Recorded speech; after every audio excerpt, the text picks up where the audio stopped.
শুরু করিতেছি আল্লাহ তাআলার নামে, যিনি পরম করুণাময় অতি দয়ালু। আসসালামু আলাইকুম রহমতুল্লাহ। কেমন আছেন বন্ধুরা? সবাই আশা করি ভালো আছেন, আর ভালো থাকেন এ দোয়া সকলের জন্য করি।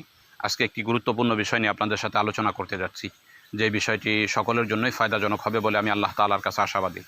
বিষয়টি হলো, যদি কোনো ব্যক্তি, যেই সমস্ত ব্যক্তিরা ব্যবসায়ী, দোকান বা কোম্পানি বা গার্মেন্টস, এরূপ যাদের যেই জিনিসগুলো রয়েছে, যদি তারা চায় যে প্রতিদিন যেই পরিমাণে বেচা কিনা হয় তার থেকে যেন বেচা কিনা বৃদ্ধি পাক, এইটা যারা তামান্না করে, আকাঙ্ক্ষা করে, চাহিদা করে, তাদের জন্য আজকের আলোচনাটা খুবই গুরুত্বপূর্ণ ইনশাআল্লাহ।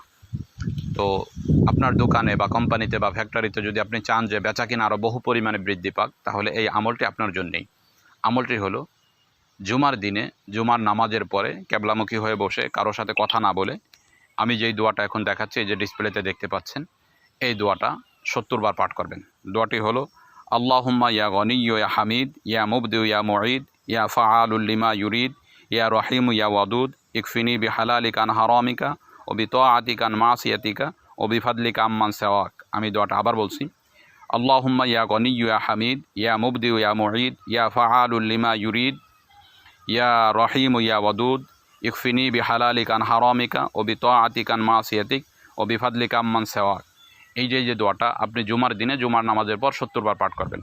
অতঃপর আপনি যখন দোকান খুলে বেচা কেনা শুরু করবেন, দোকান খুলে বেচা কেনা শুরু করার পূর্বেই এই দোয়াটা একবার পাঠ করবেন। এইভাবে যদি আপনি আমলটা চলমান রাখেন, তাহলে আপনি দেখতে পাবেন যে আপনার দোকানে যেই পরিমাণ বেচা কেনা হচ্ছিল তার থেকে বহু গুণে আপনার বেচা কেনা বৃদ্ধি পাবে ইনশাআল্লাহ। এটা একটা খুবই পরীক্ষিত আমল, ইখলাসের সাথে করতে পারলে ভালো ফায়দা পাওয়া যাবে ইনশাআল্লাহ। তো আজকে এ পর্যন্তই, দেখা হবে অন্য কোনো দিন অন্য কোনো বিষয় নিয়ে।